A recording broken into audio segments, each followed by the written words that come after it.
The legal definition of genocide, outlined in the UN Genocide Convention, describes it as specific acts committed with the intent to destroy, in whole or in part, a national, ethnic, racial or religious group. These prohibited acts include killing, causing serious bodily or mental harm, deliberately inflicting life-destroying conditions, for example, deliberate starvation, imposing measures to prevent births, or forcibly transferring children of the group. This is not a war fought on equal ground.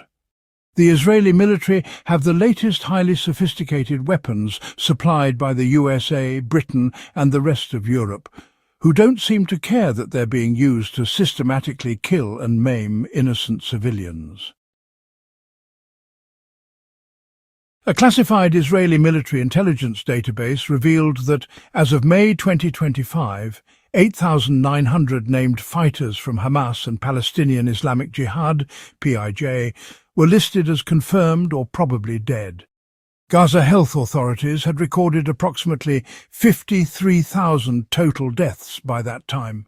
This implies that only 17% were militants, meaning an estimated 83% were civilians, a ratio extremely rare in modern warfare.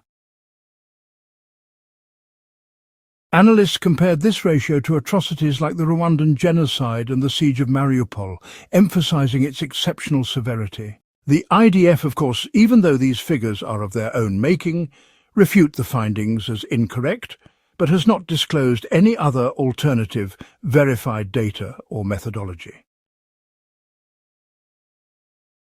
In response to the report, UN Aid Chief Tom Fletcher said the famine was entirely preventable, saying food could not get through to the Palestinian territory because of systematic obstruction by Israel.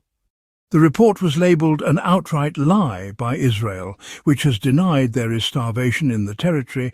The UN says Israel is continuing to restrict the amount of aid entering Gaza, which Israel also denies. But its denials are in direct contradiction to what more than 100 humanitarian groups, witnesses on the ground, multiple UN bodies and several of Israel's allies, including the UK, have said. Airstrikes, entire residential blocks reduced to rubble, families wiped out in their homes, indiscriminate shootings, reports of civilians, including children, targeted at checkpoints and in so-called safe zones. Famine is being used as a weapon. Food and aid is deliberately blocked, leaving women and children to starve. While the Israeli government claims far fewer civilian deaths, it has provided no evidence to support its figures. Analysts note that adult men are often conveniently labelled as combatants without proof, expanding the definition to hide civilian casualties. Behind every number is a name, a family, a life stolen. These are not just statistics. These are real people, just like you and me, but living in a nightmare reality, facing death every day, if not from a bullet or a bomb, then from slow, agonizing starvation whilst having to watch their children waste away in front of their eyes.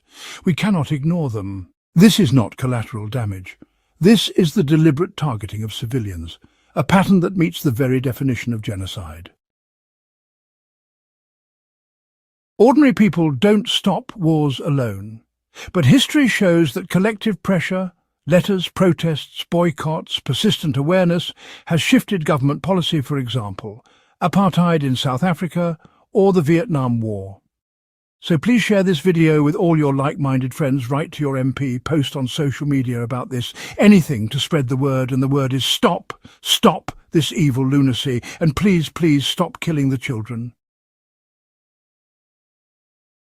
Spread the word and like and subscribe to keep truth alive.